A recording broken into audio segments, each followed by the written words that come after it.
Magandang araw mga kaibigan. Bigyan natin ng reaction, opinion itong Facebook reel posted by Real Enlightenment. Press briefing ni Jose Claire Castro. Ang mga reporters nagtatanong tungkol sa totoong kalagayan, yung kalusugan ng Pangulo. Ako, may isang reporter. Sabi, doktor ng St. Luke's Medical Center ang napag-alaman ko na iba ang kalagayan ng Pangulo. Nako. Ano ba talaga ang kalagayan ng Pangulo? Sabi nila, okay. Gumagaling. Hindi naman nagpapakita sa mga public event.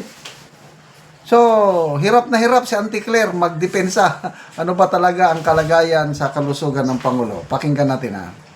Reporters saying the president's acute diverticulitis has deteriorated severely due to drug use. Nagkaroon din umano ng cyst and showed clear sign of perforation, which could lead to a life-threatening complication if not addressed immediately. How true is this, ma'am? Ano source natin yan? May mga survivor lang po, ma'am, may mga naka-receive po sa iba sa amin from a unknown number. Kung unknown number yan, di unknown din ang source niyan. So kung unknown ang source niyan, so malamang gumagawa ng kwento yan. So huwag natin masyadong paniwalaan ng mga kumakalat sa social media nang walang hindi verified at walang ibang source. Yung kumalat po ay unknown source. Mayroon po akong source, doktor ko ito.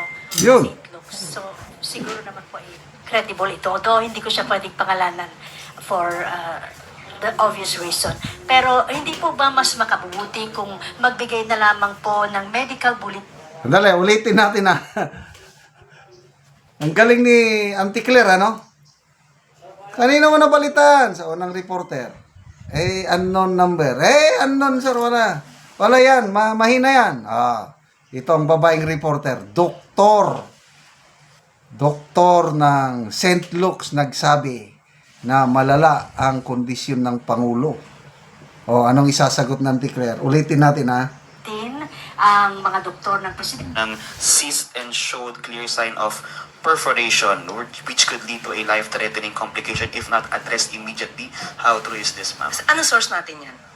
May mga survivor lang po, ma'am, may mga naka-receive po sa iba sa amin from a unknown number.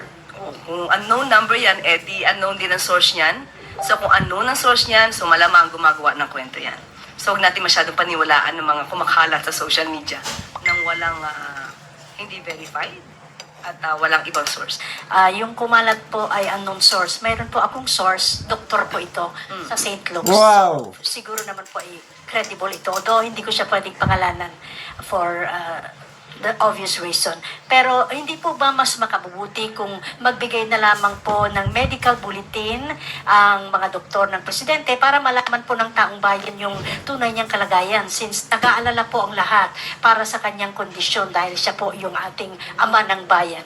Kung doktor po yan ng St. Luke, siya po ba ang doktor ng Pangulo?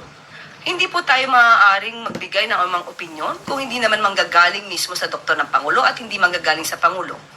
Sinabi po ng Pangulo, hindi po life-threatening, nakaramdam po siya ng konting sakit, at yan naman po ay tinutugunan ng kanyang mga doktor. At ngayon po ay nakikita natin sa iba-ibang activities, katulad po ng oath-taking sa harapan po mismo ni General Natates, makikita at naka-attend pa po siya ng EDC. Halos umabot po yata ito ng 2 oras. So, hindi po tayo makakatugon sa mga source na hindi nababanggit kung kanino galing.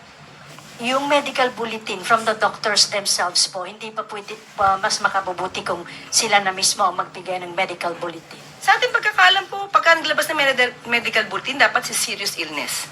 Kung sinabi ng Pangulo na hindi to life-threatening, so ba't kailanganin po sa ngayon ang medical treatment? Medical bulletin. Samantalang kami naman po ay nagpo-provide sa inyo kung anong ang kalagayan ng kalusugan ng Pangulo. Mas reliable po kasi pag doktor ang nagsalita, ma'am. Mas reliable po siguro mismo ang Pangulo nagsasabi kung ano po ang kanya nararamdaman. Pero hindi naman siya doktor, ma'am. So, Yeah. Pero siya, ang katawan niya naman po yun. Next question. Hindi po kasi na message siya. Wala talaga si Auntie Claire. Believe ako sa reporter na yun, yung babae. Di ba? Mas kapani-paniwala kung doktor ang magsabi sa totoong kalagayan ng presidente. Bakit ayaw nilang sabihin? Presidente siya ng bayan, karapatan, Auntie Claire, karapatan ng taong bayan malaman ang totoo. Hindi porket nagsasalita kayo, maniniwala na kami. Ang dami niya ng mga paliwanag na hindi naman kapanipaniwala. Ang Pangulo, ang dami niya ng sinasabi na hindi naman yon ang tunay na nangyayari. Ang paniniwalaan namin, doktor. Ganon lang po kasimple, Auntie Claire. Hindi si Pangulo. Isa-isahin pa ba natin? Yung sinasabi ng Pangulo na iba naman nangyari. I-review natin.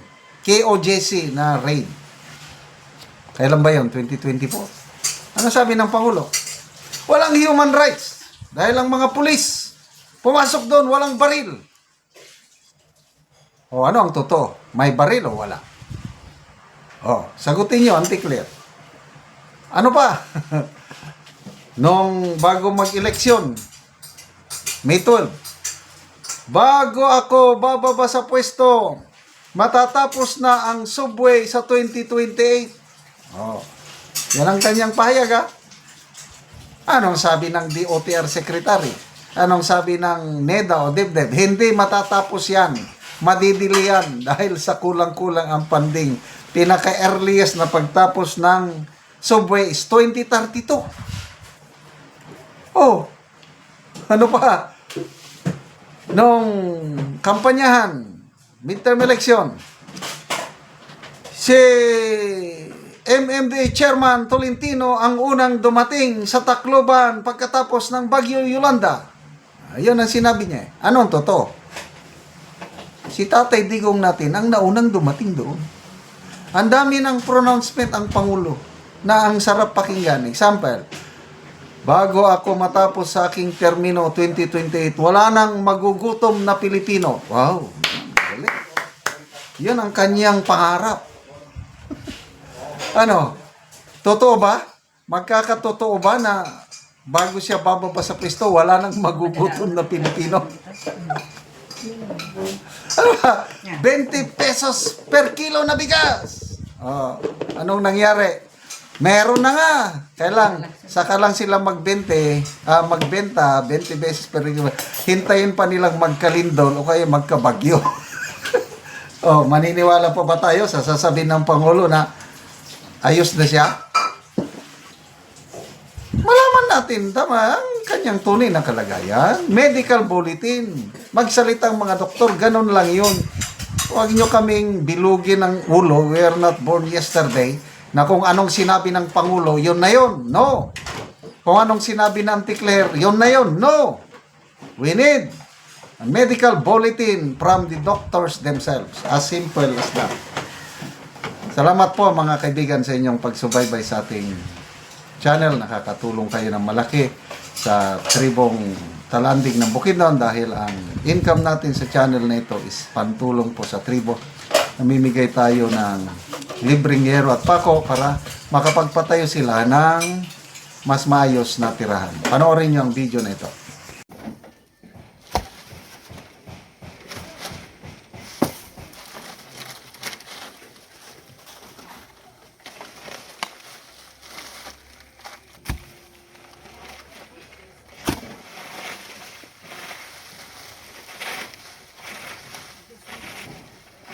Gabok na gid kayo ang trapal. Hindi kada kuon sa mga busog.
karon man nagid sa pag-atok maayo na gid nga tan-awon ang balay ni Kuya. Salamat gyud kay nilis na gyud akong atok tungod sa hinabang.